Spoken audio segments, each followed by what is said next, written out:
নতুন দল যারা আসতেছে, দল একটা হবে, আমার মনে হয় সিট একটাও পাবে না।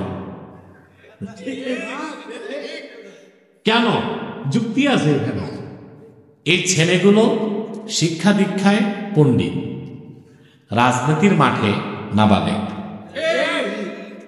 রাজনীতি, আরে ভাই রাজনীতি তো খেলা, রাজনীতি কি?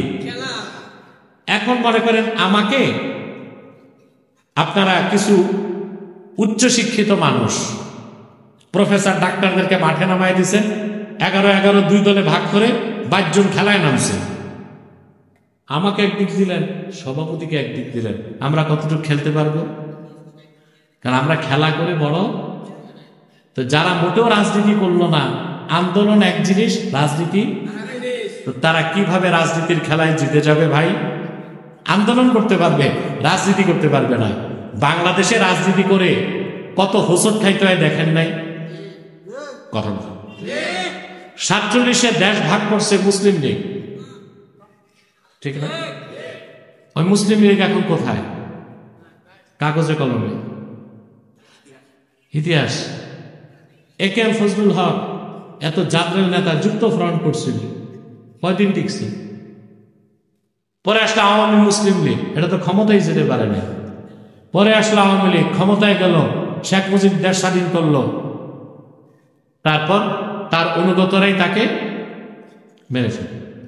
আসলো জিয়াউর রহমান, তারও অবদান কম না, স্বাধীনতার ঘোষক, এই দেশের মানুষ তাকে হত্যা করবে। আসলো এরশাদ শাহ, 9 বছরের রাজা, 10 বছরের সাজা।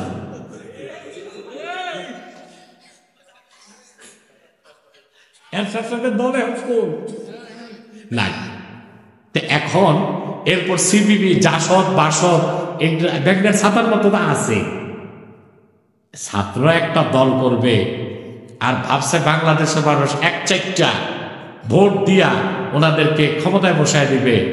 এটা বাংলাদেশ। এদেশের ইতিহাস, ঐতিহ্য, নৃতত্ত্ব আর এদেশের মানুষের রগ রেশা যতক্ষণ তারা না চিনবে, 10টা সিটও লাভ করা। তবে আমার কাছে এই ছাত্র দল, নতুন যে নাগরিক কমিটি, ওরা ছাত্রদের দলটা ক্ষমতার বিরাট অংশ নিয়ে নিতে পারবে। ফর্মুলা আমাদের থেকে নিতে হবে,